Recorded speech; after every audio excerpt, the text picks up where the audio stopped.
يا ترى الثقة الحقيقية بتتبني على إيه؟ الثقة الحقيقية عمرها ما بتتبني على الكلام بس. الثقة الحقيقية بتتبني على إن الكلام يوافق السلوك. بمعنى إيه؟ بمعنى إن لو في حد كل يوم بيقولك أنا بحبك، لكنه كل مرة بيجي عند التصرف بيخذلك، فهل ده حب؟ ولا أنت ممكن حتى تثق في اللي بيقوله بعد كده؟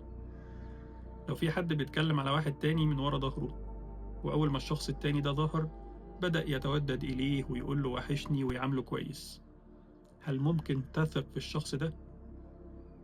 الحقيقة إن الثقة الحقيقية بتتبني على محور من 3 حاجات: الصدق والاستمرارية والتطابق. الصدق في إن الكلام اللي بيتقال يبقى حقيقي واقعي، مش كذب ولا خيالات. الاستمرارية في إن الفعل يتكرر بنفس الجودة. التطابق إن ما يكونش فيه فجوة بين الكلام وبين الفعل. ببساطة جدا، الكلام من غير تغيير في السلوك هو مجرد تلاعب. فهل أنت مريت بموقف قبل كده خلاك تعيد التفكير في مفهوم الثقة ولا لأ؟